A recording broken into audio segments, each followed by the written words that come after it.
ఉమ్.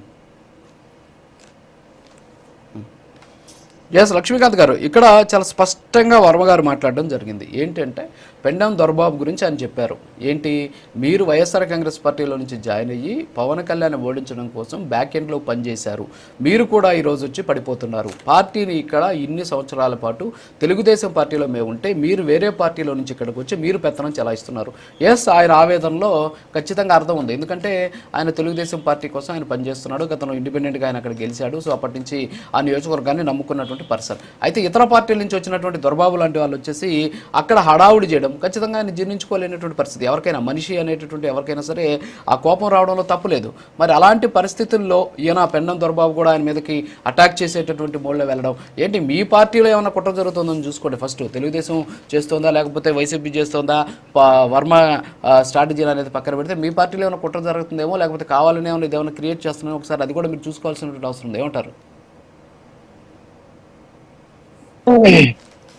Sir? ముందుగా మీకు ప్యానెల్లో సభ్యులకి నమస్కారం సార్. నా వాయిస్ క్లారిటీ అండి? క్లారిటీగా ఉంది, మాట్లాడండి. యా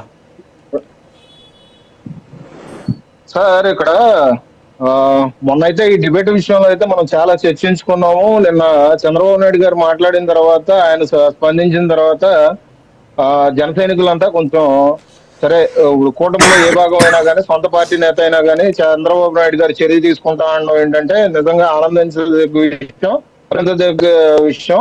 ఎందుకంటే కూటమిలో భాగమైనటువంటి ఈ ప్రధాన పార్టీ ఇప్పుడు జనసేన అధ్యక్షుడు పవన్ కళ్యాణ్ గారి మీద ఇది ఇప్పుడు కాదంటే లోకల్ అని చెప్పేసి ప్రతిసారి కూడా వర్మ గారు బయటికి ఏదో రూపాయన రావడం, ఆయన ఆధిపత్య ద్వారా చూపించుకోవడం ప్రతిసారి ఏంటంటే ఇవాళ పిఠాపురానికి 100 కోట్లతో ఇవాళ అభివృద్ధి పనులు చేస్తా ఉండంటే ఆయన అభివృద్ధి ఏమీ జరగనట్టుగా ఏదో ఒక మురికి ప్రదేశానికి వెళ్ళిపోయి ఫోటోలు తీసి సోషల్ మీడియాలో పెట్టడం, లేదంటే పదవులు ఇస్తానన్న నాయకులు మీద విచక్షణారహితంగా సొంత కార్యకర్తలతో తిట్టించడం చూస్తా ఉండంటే ఆయన ధోరణి, ఆయన ఆధిపత్య పోరును చూపించుకోవడం కోసమే ఇట్లా ఉంటున్నారు. కానీ కూటమిని ఎప్పుడూ కూడా ఆ కూటమికి సంబంధించి ఎప్పుడు కూడా మాట్లాడిన పరిస్థితి అక్కడ కనిపించట్లేదు సార్.